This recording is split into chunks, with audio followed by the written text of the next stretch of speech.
let us discuss centroids and center of gravity. So centroid is the point which defines the geometric center of an object, denoted by letter C. Then center of gravity, or CG, or G, or COG, is a point which locates the resultant of a system of particles. Although these two have different definitions, but when it comes to homogeneous body, the center of gravity and centroid are the same, or the same point. So for this video, we'll be solving for the centroid of a composite plate, composite area, and a line. So yung line dito, pwedeng pipe lang siya. So sa integral, ito yung method sa pagsasolve ng centroid. Pero dito, hindi na tayo magko-consider o magsasolve ng ganitong curve. So mga simpleng shape lang tayo. So more on centroid of an area lang. Although ito yung ating sample ng homogeneous body, pwede nating isolve yung kanyang centroid or yung kanyang center of gravity gamit yung method dito. So ito yung ating equation na guide sa pagsasolve ng ating center of gravity. So kumbaga ito ay moment lang with respect dun sa mga axis. Wala tayong i-assume na positive tsaka negative direction dito. So yung sign, depende yun dun sa coordinate ng centroid with respect dun sa ating origin or reference point. Kapag sa plane area, denoted by C, so same lang. So yung bar X, yun yung X coordinate ng centroid. Then yung Y coordinate syempre ng ating centroid. So dito tayo sa moment dun sa Y axis. So yung bar X, fix na yan. And then yung summation of weight, yun yung total weight ng ating figure. Or kapag plane area, meron tayong total area. So equal to summation of moment of each weight. So anong ibig sabihin nito? Yung bar X dito, yun yung bar X ng every weight. Yung W1, W2, tsaka W3, yun yung division ng total weight dito or yung ating W. Ito kasi hinati into common shape. So same lang dito sa area, hahatiin natin siya into common shape or figure. Okay, so kung dito isosolve natin yung summation of bar X multiplied by W, yun ay equal to W1 multiplied by its X centroid or its coordinate. So ito yung ating magiging bar X for W1. So this will be X1 or bar X sub 1. Then next we have plus W3 multiplied by its centroid coordinate along X. So bar X for W3 is this one. So this is bar X sub 3. Okay. So ngayon, paano malalaman yung mga coordinate ng mga to? So meron tayong table para sa mga common shape. Then for W2, so that is simply W2 multiplied by yung X coordinate ng kanyang centroid. So sabihin natin ito. Okay, so ganyan lang. So magiging negative lang tong mga moment kapag nandun sila sa negative side ng ating axis. Halimbawa sa bar x2, kung nandito yung kanyang centroid coordinate sa left side ng x, so negative yon. Pero pwede ring maging negative yung ating moment kung halimbawa dito, mayroon tayong circle na butas, assuming butas to, so pwede tayong mag-minus dito. Okay, so minus kung dito, yung area dito, sabihin natin area 4. So, assuming butas yan, so minus tayo area 4 multiplied by yung kanyang x-coordinate ng centroid. So, same lang dun sa ating moment sa y-axis dito. Kung merong butas, so minus yung area multiplied by yung kanyang coordinate. So, pag meron naman tayong 3D object, so additional formula lang. Even for line, kung 3-dimensional yung ating line, so halimbawa meron tayong 3 axis tapos meron tayong line, and bended kunwari yung ating line. So, para masolve yung kanyang centroid, so another moment lang with respect sa z-axis.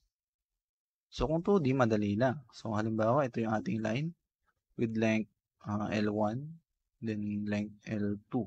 To solve it for its centroid, bar X, so same concept lang dito. Ang magbabago lang, instead na area or weight, meron tayong L or the total length. So, yung L dito ay equal to L1 plus L2. So, i-moment din natin siya with respect sa x-axis tsaka sa y-axis. So, ito magiging summation of L multiplied by bar x ng kada length. Okay, so number 1, kung ito yung ating L1, ito yung kanyang gitna. So yung line, yung kanyang centroid, sa gitna lang naman lagi. So para madali, alamin muna natin yung centroid ng kada L. So sa L1, sabihin natin ito yung kanyang x bar 1. Then ito, sabihin natin x bar 2. So anyway, this is bar y. Then for bar y naman tayo dito.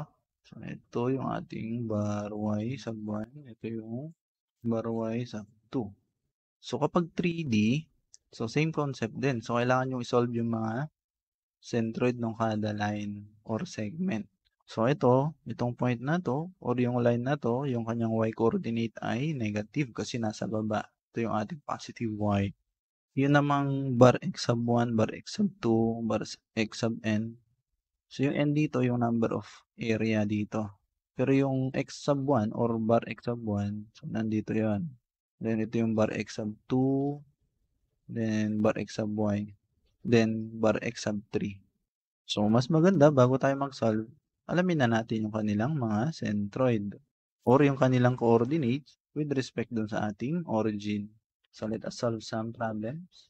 So meron tayong table para dito sa centroid ng mga common shape. Yun yung magiging guide natin dun sa pagsusolve ng mga problems. So ito yan. So from the book of Hibbeler, we have here the x-coordinate ng centroid, tapos yung y-coordinate ng centroid. Even yung area, nandito na rin yung formula. So magbe-base tayo dito kung ano yung kamukha ng ating figure, and then gamitin natin yung ating formula. So let us solve our first problem. So determine the area and the centroid x of the parabolic area. So yung parabolic area, ito. So kung i-relate natin to doon sa ating table kanina, so ito yung gagamitin natin. Yung area, ang formula for semi-parabolic. Ito yung semi-parabolic, ito yung parabolic area. So ito yung kanyang formula for area. So solution for area. So using our formula, this one, so we have area is equal to 2a is 4 multiplied by yung height. So 4 also over 3. So again, take note, this is our H. So H here is 4 also. So this is equal to 10.67 square meters. Now for bar x, so we can use this formula. So we have x or bar x equal to 3a over 8. So our a here is this one, which is equal to 4 meters. So therefore, this is equal to 3 times 4 over 8. Or this is equal to 3/2 meter. So next problem. So ngayon, yung centroid or center of gravity, pwede nating isolve yung mga yan gamit yung software.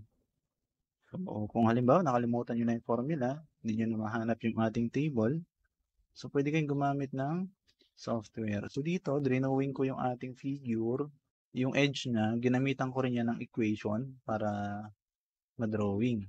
So nandito yun sa sketch natin. Ayan, so ito yun. Ito yung equation ng edge na to. Then for its centroid, okay, so ito na yung centroid. Ngayon, ang tanong, ano yung kanyang coordinate? So pwede nyo i-hover over dito sa bilog natin. So yun yung center of gravity na makikita nyo. Yung 1,500 mm, yun yung x, tapos yung 2,400, yun yung y, tapos yung z ay yung 0.5. So pwede ring right-click yung ating object, then ay properties. So dito, sa physical, then pag wala pa yung value ng center of gravity, pwede nyo i-click yung update. Ayan. So lalabas na yung kanyang center of gravity. And then yung ibang parameters like yung mass, area, volume. So ito yung kanyang center of gravity. So yung kanyang x-coordinate ay 1,500 mm which is equal to 1.5 meter. Yan. So pareho lang dun sa nasolve natin ng 3/2. So 3/2, 1.5 meter din yan. Okay, so next problem. So from the book of Hibbeler again, locate the centroid bar x and bar y of the cross-sectional area. So ang cross-sectional area, ito lang. So let us divide this area so that we have the basic shapes. Okay, so batiin natin. So pwedeng itong malaking rectangle consider natin tapos hanggang dito. So meron tayong area na maliit, tsaka yung malaki. So let us denote this is area 1. Then this one is area 2. So yung area ng isa, so 4 by 0.5. So 4 multiplied by 0.5. This is 2 square inches. Then this one is 0.5 for the height and its base is 3 minus 0.5. So ito yun. So 3 minus 0.5. So this is 1.25 square inch. Okay, next, we need to identify yung kanilang mga centroid or yung coordinate ng kanilang mga centroid. So yung square sa gitna lang naman. So meaning dito yung ating centroid for A2. So kalahati lang nito ngayon, yun na yung ating bar x2. Next, yung kanyang y coordinate. So mula dito hanggang dito sa ating 0 or reference point. So ito, kalahati lang ng buong to. So 2. So ito yung ating bar y sub 2. So solve na lang natin yung bar x2. So ito ay equal sa 0.5 over 2 which is equal to 0.25 inch. Then yung bar y sub 2, yan ay equal to 4 over 2. So this is equal to 2 inches. Next, for A1, so again, take note, meron tayong rectangle. So drawing lang natin na separate to. So ang base niya ay 3 minus 0.5 or 2.5 inches. Then yung kanyang height ay 0.5. So yung coordinate nito, yung pinakagitna, so therefore mula dito hanggang dito, yun ay 1.25 inch. Then yung kanyang height ay 0.25 inch. So ngayon, ito yung ating reference point or origin, which is meron pa tayong 0.5 na distance dito. So ito ay 0.5. So therefore, yung kanyang bar x ay ito. So this is bar x sub 1, which is equal to 0.5 plus 1.25, which is equal to 1.75 inch. Then for bar y, ito lang yan. So we can now use the formula. So yung coordinate natin ng centroid, bar x ay equal to a1 x bar 1 or bar x1 as a2 bar x sub 2 over a. So yung a dito ay yung total area or yung a1 plus a2. So substitute a1 bar x1 bar x2 and of course the total area. So yung ating unit ng A1, A2, tsaka yung total area, naka-square inch lang. So makakancel lahat yun. Ang matitirang unit natin dito ay naka-inches. So ito ay equal sa 0.827. Next, for bar Y. So again, same concept. So substitute natin ulit yung mga A1, A2, total area, tsaka yung mga coordinate ng centroids ng ating area sa y-axis. So this is equal to 1.327. So these are our answers. So this is bar x. Locate the centroid of the shaded area. So ito yung ating reference point ngayon, yung 0. Then we have square. So ang centroid nito yung nasa gitna lang. So ang coordinate nito with respect to this point, so kalahati ng dalawa. So 3 tsaka 3. Next, ito naman, mula dito sa base na to, 1/3. So mula dito sa tip ay 2/3 ng base. Okay, so ito ay 1/3 ng 6. Then ito ay 1/3 din. Ito na yung ating bar x sub 1. So let us denote ito na lang yung ating area 1. Ito yung area 2. Ito yung area 3. Then ito yung area 4. Okay, so ito na yung mga coordinate. So yung coordinate ng area 2, yung x ay negative since nasa kaliwa. So same lang dito, yung x niya negative and then yung y niya negative din kasi nasa baba tayo. Then yung A4, so nasa baba tayo, so yung y niya ay negative and then yung x positive. So ang coordinate nito ay positive 3 saka negative 3. So yung ating total area, solve natin. So A1, ito, so 6 by 6. So 6 times 6 plus yung area dito, so 1/2. base multiplied by height. So, ang base natin ay 6. Height ay 6 din. Plus, pwede na natin consider yung buong to. Okay, so, bali, yan ay 12 multiplied by 6. Okay, so 12 kasi 6 plus 6. Okay, so yung area na to, yun yung area sa baba. So, hindi na natin pinaghiwalay yung area 3 tsaka yung area 4. Kung gusto naman natin, solve natin yung area ng square, yung 12 times 12, then minus yung area ng triangle dito. So, pwede rin yon. So, this is equal to 126 square inches. Kung gusto naman natin, tatlong square, so 6 by 6, and 6 times 6 times 3 plus area ng triangle. So, 126 din.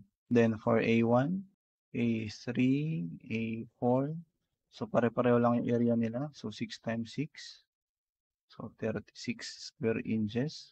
Then, for A sub 2, we have 18 square inches. Okay, so 1/2 base times height or itong quantity na to. So 18 square inches.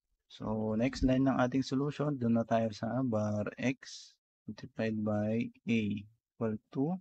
So pwede nyo isulat ng a1 bar x1 or bar x1 times a1. So either way, okay lang. So bar x now is equal to, so let us now substitute yung mga area tsaka yung coordinate ng centroid.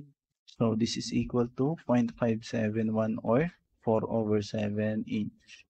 Next, for bar y, then substitute yung A, yung A1, A2, A3, and then yung mga y coordinate ng mga centroid.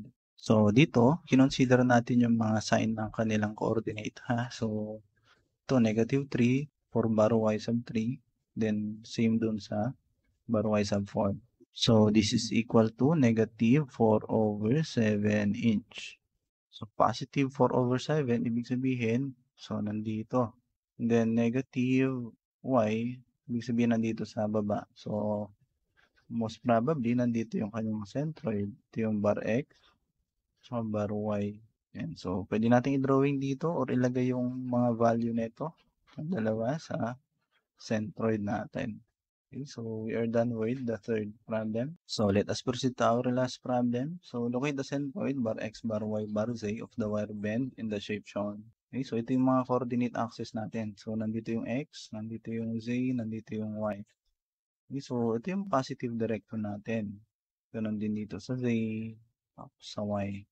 So medyo nakakalito kasi iba yung arrangement ng mga axis. Okay, so number 1, determine the length or total length since wire yung given. So i-consider natin to na straight line lang. So yung formula para masolve yung coordinates, so for bar x, so ito lang ngayon. So pag bar y, papalitan lang natin yung x ng y. Pag z, ganun din. So papalitan lang natin to ng z. Pero yung L1, L2, L3, tsaka yung total length, pare-pareho lang. So, ito kasi tatlo yung segment. So, pwede natin hatuin ng tatlo. Sabihin natin, ito na lang yung L1, ito yung L2, ito yung L3.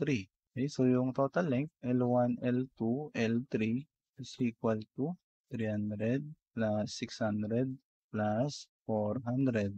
So, this is equal to 1,300 millimeter.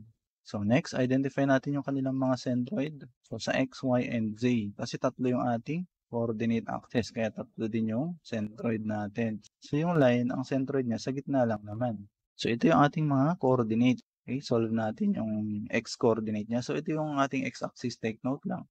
So ito yung ating reference point na 0. So mula dito hanggang dito, yun na yung bar x, which is equal to, or bar x1 equal to kalahati lang ng 300. So, 150. Then, yung bar y sub 1, ito yung ating y. So, nandito lang siya. So, ibig sabihin 0. And then yung z, so hindi rin tayo tumaas or bumaba. So, 0 din. Okay, so, next yung L2. X coordinate. So, again, take note, ito yung ating reference point. So, mula dito hanggang dito. And so, ito na yung ating x dito or bar x for L2, which is equal to 300. Next, for bar y. So, from this point, and this point hanggang dito, So, yun na yung ating y. So, that is 600 over 2. So, this is 300 millimeter. Then, for z, hindi rin tayo tumaas or bumaba. So, 0. Okay, so, next, dito tayo sa L3. So, ang x-coordinate mula dito hanggang dito sa point na to. So, 300 lang din. Then, for y, so, mula dito sa point na to. Ayan, mula dito hanggang dito. So, yan ay 600. Then, last, yung z, so, bumaba tayo. So, kalahati lang nito ngayon yung ating bar z sub 3, which is equal to negative 200.